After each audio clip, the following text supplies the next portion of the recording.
kembali lagi dengan gua Theodorus Sinyakaro Ginting dan teman-teman gua di sebelah gua. Silakan perkenalkan diri kalian masing-masing. Ramono Binardi, Mustadi Anita, Julia Bisir. Salam Os. Os. Di segmen kali ini kita akan kita akan melakukan Q&A ya tentang bagaimanakah pandangan seorang praktisi pencaksilat terhadap apa yang sudah diposting-posting atau dilakukan statement oleh CC dan Master Agus menurut pandangan mereka masing-masing. Yuk, tanpa basa-basi lebih lanjut, kita perkenalkan langsung narasumber pertama kita. Silakan perkenalkan diri Anda, Mbak Mala, dan kegiatan Anda sekarang. Silakan. Halo, saya Nirmala. Ya. Ikut silat udah dari SMP, udah dari kecil banget. Sekarang juga masih aktif jadi atlet. Sekarang di Platda untuk PON Jawa Barat. Prestasi tertinggi juara dunia 2016. Wih, gila, luar biasa. Bener-bener prestasi sungguhan di silat ya. masih lagi persiapan lagi Platda rupanya. Iya, lagi persiapan dia, lagi persiapan. Jadi lagi panas-panasnya kaki dan tangan. Iya. Lagi siap-siapnya buat tryout nih. Asik, bukan buat lambung ya. Lampung teh. Oke, terus Siap banget. Narasumber kedua kita perkenalkan Volan Vault. Woi, saya mana Volan videonya, Bung Volan? Halo? Ini dia. Ini dia. Halo, Woi. Silakan perkenalkan diri Anda di depan teman-teman yang lain. Silakan. halo, nama saya Volan. Untuk bela diri, saya kebanyakan dari perguruan editor nasional. Oh, editor nasional. Ya, Mirip dong teh. dia punya ilmu editor anuragan. Oh, editor anuragan. Jadi ini mix kita Ya. kita interview orang yang mix antara praktisi silat sungguhan dan praktisi editor sungguhan. Wah, luar biasa. Salam Os. Betul. Os. Bos. Sebenarnya ada lagi salah satu narasumber lagi, cuman kayaknya dia lagi sibuk, nanti dia akan bergabung, yaitu Mas Wardi ya. Dia tidak perlu diperkenalkan lagi, tapi kita langsung saja ke Q&A kita. Oke, Q&A kita dimulai dengan pertanyaan pertama oleh Bung Rudi kepada Mbak Nirmala. Oke, pertanyaan saya adalah Harimau Utara ini kan udah cukup lama, subscriber udah banyak banget, yang viewer udah banyak banget. Apakah Harimau Utara ini terdaftar di IPSI? Sejauh ini tidak ada, Tidak terdaftar. tidak terdaftar, tidak. Sebanyak itu penonton, pengikut, Tidak terdaftar. Tidak terdaftar. Aneh juga. Berarti kalau nggak terdaftar dia nggak secara organisasi tidak legitimasi, nggak legit dong dia jadi aliran silat. Ya harusnya sih kayak gitu. Buat bawa nama silat aja harusnya harus izin dari IPSI dulu gitu ya, walaupun memang silat tradisional, tapi kan sekarang segala sesuatunya harus sudah ada prosedurnya. Iya. Oh, oke. Oh, jadi kita masuk ke pertanyaan kedua. Silakan Bung Mustadi. Saya nanyanya persiapan lagi ke Polan, boleh nggak? Boleh ke Polan, boleh. Bung Polan, kedengeran nggak? Nah, dia. Siap. Ya, kalau saya bertanya kepada praktisi silat nih, kalau Bang Polan saya tanya praktisi silat, kayaknya dia semua udah bisa nih dia nih. Jadi kalau saya tanya mengenai silat, pasti iya juga gitu. Yang mau saya tanyakan tuh dari segi bela diri ya, praktis ya. Apakah pentingnya segi edukasi ya di dalam konten-konten bela diri? Pentingnya seberapa penting segi edukasi itu? Ini untuk ke gua ya berarti ya. Iya. Oke. Jadi sebenarnya untuk edukasi dalam bela diri ini sangat penting sekali karena makna dari bela diri ini kan macam-macam. Ada untuk olahraga, ada untuk jaga diri, ada untuk cari prestasi, ada untuk hobi, ada untuk bertarung, ada untuk percaya diri, ada untuk menjaga kita punya keluarga. Dan masih banyak konsep-konsep yang bisa kita lakuin, kayak contohnya untuk main film, atau untuk sebagai guru, ataupun sebagai choreo fighting. Jadi sebenarnya edukasi ini sangat penting sekali untuk masyarakat. Nah, dalam edukasi ini penting kita kasih tahu tujuannya untuk apa. Bela diri ini untuk apa? Oh, kamu untuk prestasi. Kalau prestasi, latihannya seperti ini. Kamu untuk apa? Untuk fighting. Untuk jaga diri, self defense, latihannya seperti ini. Jadi tidak semuanya olahraga itu khususnya untuk bela diri dicampur semua, benar-benar dicampur. Menurut saya untuk pelatihan itu sangat susah, kecuali adalah seorang praktisi MMA, karena dia harus mempelajari standing fighting dan ground fighting, dan itu pun waktunya tidak mungkin. Kayak contoh saya waktu dalam celebrity MMA untuk waktu 2 bulan itu menurut saya sangat mustahil, karena seorang the true champion itu mereka latihannya bertahun-tahun. Tidak mungkin mereka menguasai standing fighting dan ground fighting itu waktu yang sangat cepat, menurut saya tidak mungkin. Butuh waktu yang sangat lama. Jadi edukasi untuk bela diri sejak dini itu sangat penting sekali untuk masyarakat. Makanya dalam konten itu harus tahu ini untuk menghibur atau edukasi. Oh iya. Iya, kayak saya selalu bilang bahwa saya ingin sekalian aja kalau umpamanya untuk entertaining, saya bikin cloning banyak, polanya banyak. Saya bikin langsung menghilang, saya bikin polanya tiba-tiba langsung terbang. Iya.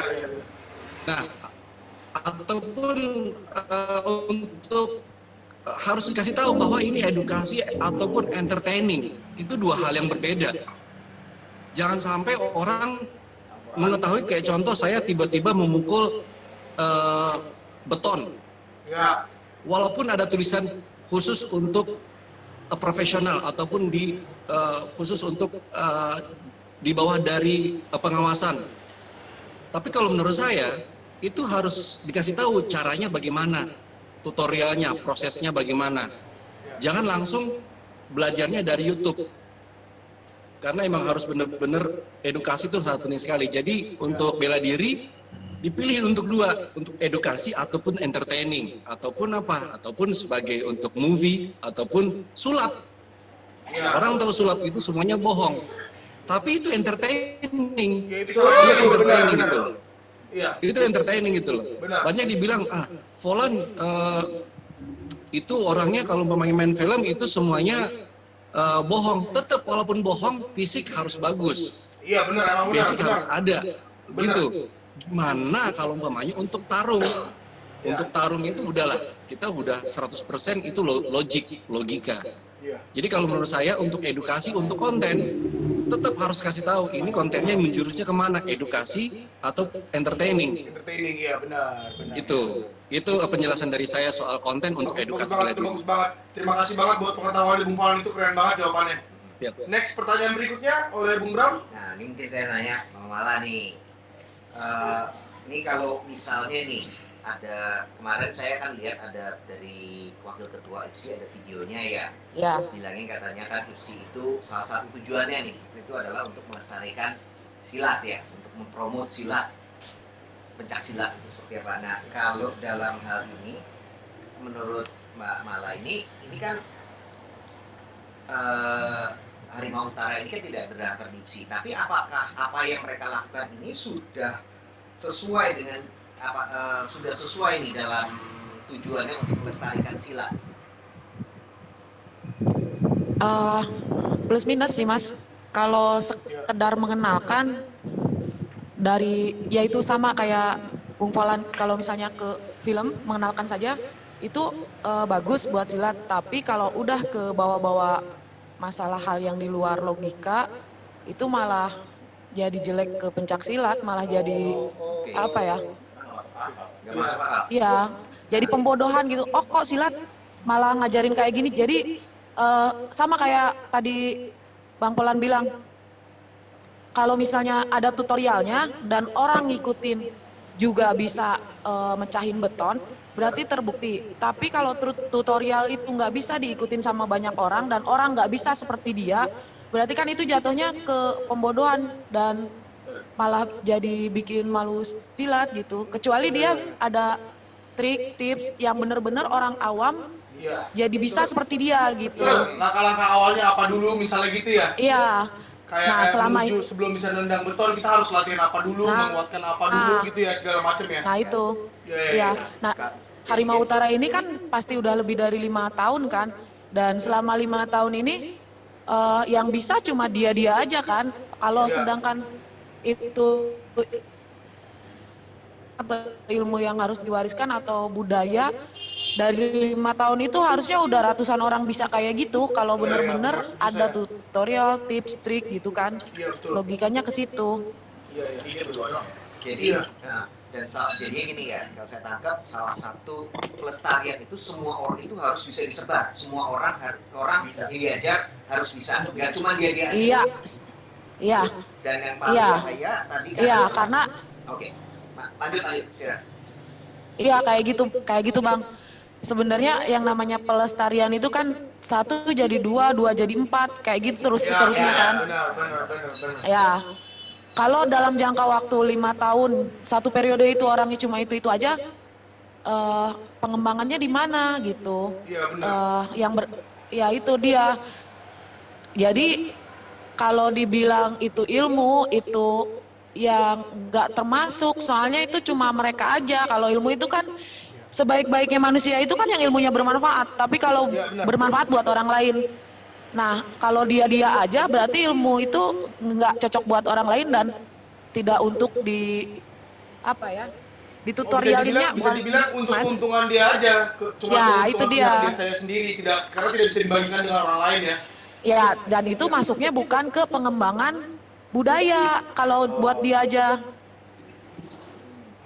Apalagi kalau misalnya begini ya, saya ambil contoh mungkin situasinya adalah dia bikin tutorial, apalagi kalau sifatnya itu adalah self defense, ditodong pisau Ya. gitu, Ya. ditodong pisau, orang belajar dari situ, terus dibilangin dia bisa, terus mendadak dicoba melakukan hal seperti Ketusuk itu, lagi. malah ketusuk lagi, itu bukannya apakah malah? Nah, itu Ya, Dia yang Nah, dihindari maksudnya. yang bahaya banget tuh. Ya. malah bisa menjelek-jelekan gitu ya, memberikan nama buruk gitu ya. Iya, ya itu dia. Kalau sebenarnya kalau cuma buat acting atau film kayak gitu bagus lah memperkenalkan silat. Tapi kalau udah ke tutorial yang tingkat akurasinya nggak 100% gitu ya, malah bahaya buat yang ngikutin. Jangankan yang tutorial di YouTube, yang pelatihnya ada di sebelah kita langsung aja belum tentu anaknya bisa melakukan itu di tempat-tempat yang Iya, benar. bahaya gitu. Iya, benar. Belum tentu. Nah, kalau gitu saya boleh nambahin pertanyaan nggak nih malah? Boleh. Ini saya out of the box ya, kan Nirmala sebagai seorang praktisi bela diri ya. Juga kan, emang kan kita kan lihat kan di beberapa bela diri memang ada teknik-teknik atau latihan-latihan tutorial cara memukul benda-benda keras kan. Sebenarnya. Ya kan sebenarnya ada kan. Dan itu baik. Dan itu kan sebenarnya banyak yang mengikuti kan. Ya itu menurut Nirmala itu hal-hal seperti itu bisa nggak kepake di pertandingan bela diri? Karena Nirmala kan seorang atlet ya. Itu Kalau teraplikasi nggak di pertandingan bela diri silat secara khususnya ataupun bela diri lain lah, let's say. Kalau di silat kayaknya nggak kepake deh. Soalnya teman-teman aku juga banyak yang tim demo yang mecahin bata, genteng, terus ya hal-hal yang memang banyak dilakuin orang demo. Tapi kalau pas ketanding biasa aja tuh, nggak ada jadi power apa gimana. Karena kan tanding itu orang bisa ngeblok, ngehindar, atau ya ada on off-nya lawan ketahuan gitu. Kalau benda kan Seperti ya yang Bung Bram jelasin, nggak ngelawan juga sih. seperti yang Bung Polan jelasin tadi berarti ya, emang ada cabang-cabangnya masing-masing ya, tujuan olahraga itu mau kemana. Ya, Kalau seperti mecahin benda keras itu memang tujuannya ke tim demo ya. Tapi itu Iya. tidak bisa dijadikan, Jadi- itu tidak bisa dijadikan sesuatu nilai yang kayak gue bisa mecahin batu kali nih. Itu bisa dipakai buat nanti ilmu self defense gue, nanti gue kalau diganggu orang gue pukul dia bakal pecahin batu kali, itu nggak bisa, nggak valid ya. nggak bisa. Kalau kayak gitu juara dunia semua tim demo dong Bang. Alhamdulillah. Gue suka nih Alhamdulillah gini-gini nih. Alhamdulillah dari semua yang pernah masuk pelatnas silat ya khususnya, nggak ada tuh yang spesialis tim demo, nggak ada. Tapi mereka bisa jadi juara tanpa jadi tim demo. Tapi memang seperti tadi pembahasannya berarti memang tergantung pengaplikasiannya kita mau kemana ya. Betul. Oke. Karena sebenarnya kan kalau bela diri itu lebih ke feeling, insting, taktik, timing gitu. Ya. Lebih ke situ Bang, bukan berarti bata pecah kita jadi juara gitu ya. Kalau gitu kejuaraannya kejuaraan kuat-kuatan mukul bata. Ada juga. Oke, pertanyaan berikutnya. Ya, Bung Rudi. ya. Yang kelima ya. Kayak pukul duren gitu kan. Misalkan pukul duren, lalu batu kali di bawahnya pecah. Kan kita ada dua nih, ada yang untuk fight sama untuk demo kan. Apakah orang demo juga bisa seperti itu? Mukul duren, batu bawahnya pecah. Atau mukul dari jarak jauh, batu kali pecah. Apakah tim demo bisa seperti itu? Gimana ya? Tantangan Sebenarnya itu. ada silat yang di luar akal sehat itu namanya tuh debus ya. Debus banyaknya sih di daerah Banten. Debus itu Ada. bukan ilmu kebal itu ya? Ya semacam itu. Ya ada aja memang silat kayak gitu. Tapi selama saya silat lebih dari 10 tahun silat, lingkungan saya memang tidak mengajarkan hal seperti itu dan memang tidak diajarkan. Tapi kalau dibilang ada, memang ada. Dan itu pun kalaupun ada tuh cuma dua jenis manusia, Bang. Yang pertama, orang-orang yang benar-benar hidupnya itu menyibukkan diri dengan supaya dicintai Allah gitu, supaya jadi orang yang terpilih.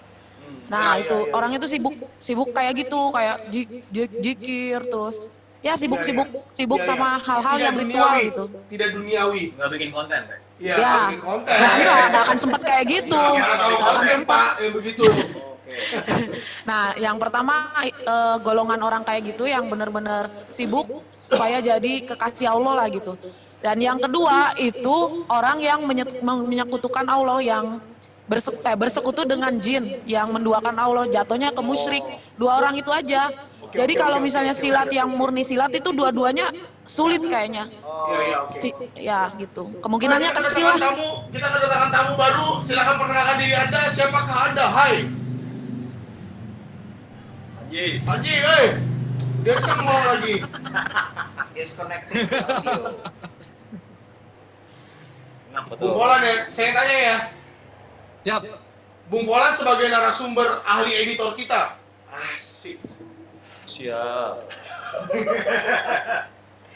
Ah, kalau orang sering bikin video nih Bung Volan ya, video tutorial atau video penunjukan kesaktian mereka, ya.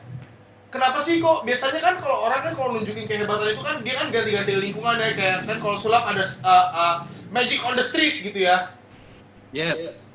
supaya kelihatan keren, gimmicknya dapet ya.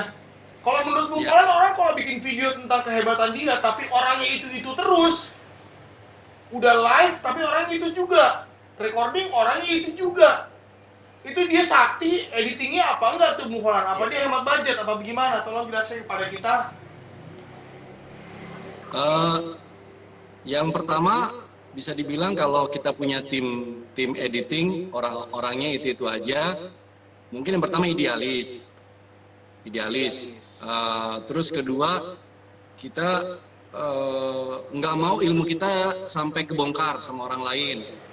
Kayak contoh editing kita jangan sampai kebuka nih, karena kan itu rahasia dapur kita dong. Kita nggak boleh kebuka gitu. Yang ketiga adalah kita nggak punya budget. Itu nggak punya budget. Terus yang keempat adalah ya kita pingin ngebuktiin kalau kita jago untuk di kandang kita. Jadi ya untuk editing ya umpamanya kayak contoh kita main di Premiere. Kan kalau ngomongin Premiere, di atasnya Premiere itu adalah namanya After Effects. Nah, dua hal ini kan sebenarnya kan dua hal yang berbeda tujuan dan fungsinya. After Effects tidak bisa panjang, dia tidak bisa lama. Tapi setiap dia ngelakuin cuman 5 detik, 10 detik itu menghasilkan yang efek yang luar biasa, yang dimana itu kepake untuk di Premiere gitu. Nah, jadi kita lebih gimana caranya kita jangan sampai punya apa namanya, jangan sampai orang-orang itu tuh tahu kita punya rahasia dapur. Gitu. Oh, Kalau umpamanya orangnya itu terus gitu. Nah, kalau umpamanya kayak gini, kita kan pasti punya tim editor banyak. ya. Dengan editor banyak itu secara otomatis kita akan main ke tempat mereka untuk gimana kalau kita kolaborasi, kita bikin efek yang seperti ini. Bikin efek seperti ini kayak editor yang Indonesia yang kerja di film Transformer itu, dia hanya khusus untuk bikin tangannya aja. Oke. Tangannya aja gitu, karena kepalanya itu ada lagi bagiannya. Jadi kalau untuk editor itu sebenarnya ya wajib banget mereka untuk berkolaborasi dengan yang lain. Sama halnya kan seperti bela diri. Kalau bela diri kan harus sering tanding, harus sering latihan ke camp-camp yang lain. Bisa dibilang kayak sparring partner. Kalau umpamanya cuman sparringnya di kandang-kandang terus, kita nggak tahu dong lawannya nanti, musuh kita kan kita nggak bisa menentukan final saya maunya ketemu di ini, nggak mungkin gitu loh. Kita pasti acak dulu gitu. Jadi kalau ditanya saya bisa jawab kenapa orang-orangnya itu aja, ya secara ilmu editing ya saya nggak mau editing saya bisa kebongkar dengan orang yang lain. Kalau tiba-tiba ada orang yang join, kita pakai dengan gerakan ataupun gaya yang standar, yang pada umumnya. Tapi kalau tiba-tiba orangnya yang itu aja, nah mungkin ya udah kita kasih yang kayak konsepnya, tadinya tendangannya biasa jadi luar biasa. Gimana caranya? Backgroundnya kita kasih green screen. Sebenarnya kan masalah green screen. Bisa terbang jadinya. Nah, kalau secara perguruan, secara validitas bela diri, buat Mbak Mala pertanyaannya sama tuh. Kalau misalkan orang bikin video untuk menunjukkan kehebatan perguruan mereka, tapi di video itu orangnya selalu itu aja, bisa nggak valid dibilang dia perguruan? Perguruan kan pasti istilahnya seperti ini kan, kayak kalau kita nonton film kungfu lah simpelnya kan, kita masuk di sebuah bangunan, muridnya ratusan, puluhan gitu kan. Kalau di video banyak yang lihat ini, kalau dia mengaku perguruan, dia menunjukkan ilmu-ilmu perguruan dia. Tapi di video dia itu lagi selama bertahun-tahun, itu perguruan bukan? Jadi kita bedah bahasa aja ya Bang. Bedah bahasa. Perguruan itu kan guru ya. Ya. Berarti kalau ada perguruan harusnya ada permuridan dong. Kalau nggak siapa gurunya? Siapa yang diajarin Ya. gurunya? Sekarang dia jadi guru tapi nggak ada murid, atau sebaliknya jadi murid atau nggak ada guru, nggak legal dibilang perguruan. Ya. Lah mau ngajarin siapa? Iya bener juga. Menyalahi definisi lah ya kita bilang. Ya gini aja. Sekarang ada yang namanya klub olahraga ya Bang. Ya. Itu pun muridnya, yang aku tahu klub olahraga aja muridnya udah di atas 20 loh. Itu klub, bukan perguruan. Kalau perguruan itu yang aku tahu ya ribuan, jutaan gitu. Nah itu kriteria perguruan kalau menurutku ya. Ya itu lebih ke gimana ya? Kalau buat modern sekarang sih namanya latihan individu kali ya. Private training. Nah kayak gitu kayaknya. Coba ada makhluk baru yang bergabung dengan kita, silakan perkenalkan diri Anda, makhluk baru.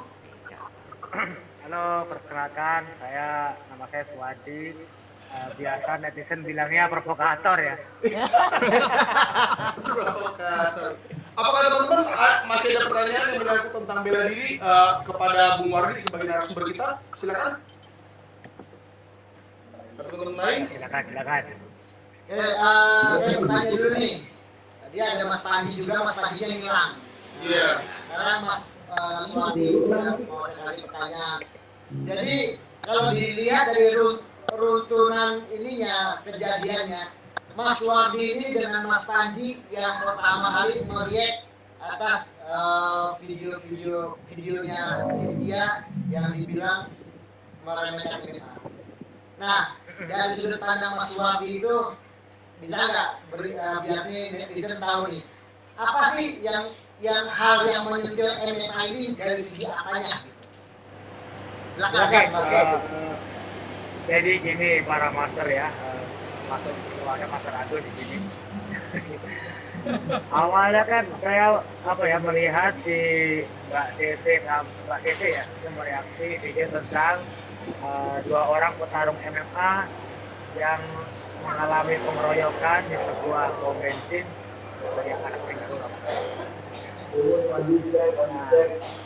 Nah, cuman di situ kata-katanya si Mbak Cece ini, kalau orang yang mengerti bahasa pasti tahu bahwa itu menyentil. Saya ngerti tujuannya CC ini adalah menjawab kayak kata-kata dari dia yang menanyakan turun dong di MMA, turun dong.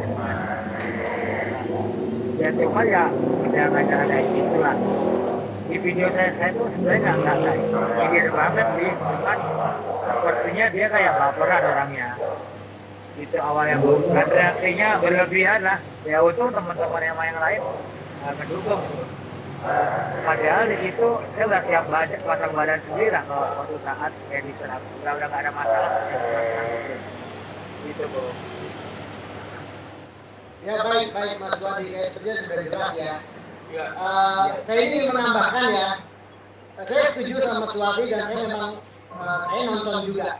Saya bukan tidak nonton dan saya nonton gitu ya. Dan memang seperti itu. Jadi apa yang dibilang menyentil MMA memang benar adanya. Di situ olahraga bela diri MMA itu direndahkan. Artinya dia bilang bahwa olahraga MMA itu tidak untuk di jalan. Olahraga itu hanya untuk olahraga. Jadi bela diri MMA itu olahraga. Jadi sebenarnya kalau di jalan itu ya belum tentu juga orang bela diri MMA bisa jago di jalan. Itu memang benar.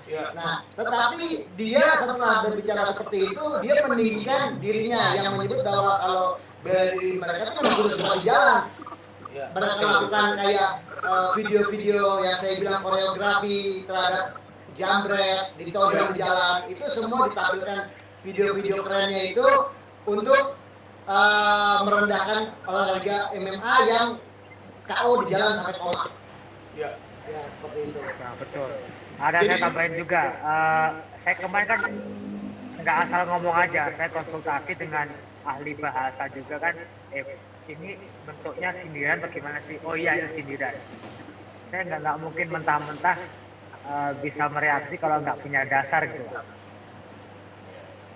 Nah saya mungkin mau nanya lagi sama Mas Wati. Kalau ini sebagai atlet profesional nih, terus dibilangin katanya tanda tambahan latih ada video berikutnya ya. Ada mantan atlet bisa 10.000 kali push up satu hari, terus bisa ngangkat 300 kilo, terus habis itu ditambah lagi lari 3 jam. Padahal kita kalau lihat lagi Bisa lompat 4 meter. lompat 4 meter juga gitu.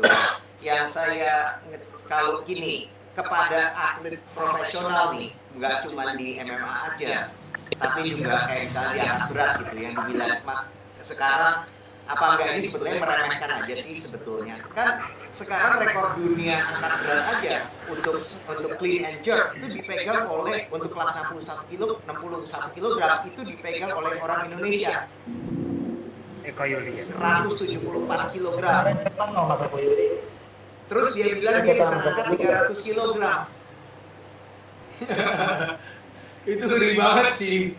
Terus push up juga yang sudah sekarang rekor di Murinya itu tidak ada 10.000. Dia bilang itu pun perlu waktu 24 jam.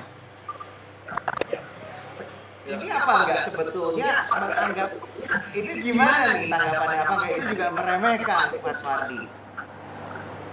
Ya tanggapannya kemarin sudah saya bahas juga dengan Panji di video saya tentang logika melawan 200 itu kan. Kemarin kan sempat saya singgung juga masalah yang angkatannya si ini kita bilang aja lah Rido, karena kita udah terlanjur di elek-elek ya apa udah ngomong aja apa adanya. Sebut nama aja ya Mas ya. Nama aja. Nah Mbak Malay atlet gimana nih tanggapannya juga nih? Jadi saya belum beres nih, mau main potong aja loh Bram.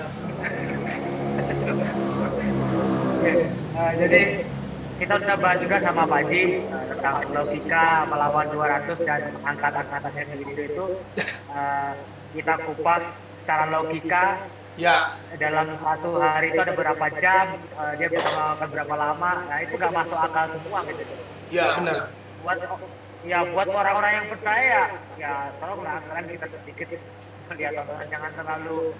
Oke, contoh nih, jika kalian memandang sesuatu terlalu dekat, kalian nggak akan melihat sekelilingnya. Ya, Tapi kalau kalian jauhin, oh kelihatan nih, oh ada ini, ada ini. Itu aja peribahasanya. Mungkin wah makasih banget Mas Wardi, itu peribahasa yang baik banget dan memang itu juga pas banget buat mengkonklusikan apa inti bahasa kita hari ini. Memang kalau apa tadi kita Mas Wardi, silakan Mas Wardi ulangin lagi kalau kita melihat sesuatu. Kalau kita melihat sesuatu jangan terlalu dekat. Cobalah agak menjauh agar bisa melihat sekelilingnya. Mungkin itu yang keseluruhannya. Ya, jadi kita bisa melihat segala sesuatu lebih luas ya, tidak langsung percaya begitu aja ya. Sebenarnya memang kita juga memberikan Q&A juga, ini membawa beberapa narasumber juga supaya kita bisa mendapatkan jawaban yang lebih valid sih, lebih manusiawi lah dari semua pihak yang ada juga, dan di sini juga kebetulan pihak-pihaknya praktisi pencaksilat juga seperti Mbak Nirmala, Mas Panji, Mas Wardi, dan juga ada dari jagoan editor kita, Bung Farhan. Tapi terima kasih ya kawan-kawan ya. Semoga yang nonton Q&A kita ini udah mengerti ya apa yang mau kita tanyakan ya. Sebenarnya kita cuman mau menggiring ya, membuat semua orang tahu kalau menilai segala sesuatu itu lebih baik menggunakan logika dulu. Karena nggak segala sesuatunya itu ada tujuannya. Kita belajar bela diri pun ada tujuannya, arahnya kemana. Dan tujuannya itu juga jelas, kita tidak boleh melakukan pembodohan dalam melakukan sebuah video konten yang membawa embel-embel bela diri, seakan-akan bela diri tapi ternyata dia trik, seakan-akan dia trik tapi seakan-akan dia bela diri, seperti itu. Sekali lagi saya mau bilang terima kasih buat narasumber yang ada, terima kasih semuanya ya. Terus ini adalah terakhir dari segmen kita, terima kasih sudah ada di sini, terima kasih buat jawaban-jawabannya dan buat waktunya. Sekali lagi salam OS, sampai jumpa lagi di Ngobrol Theo berikutnya. Terima kasih.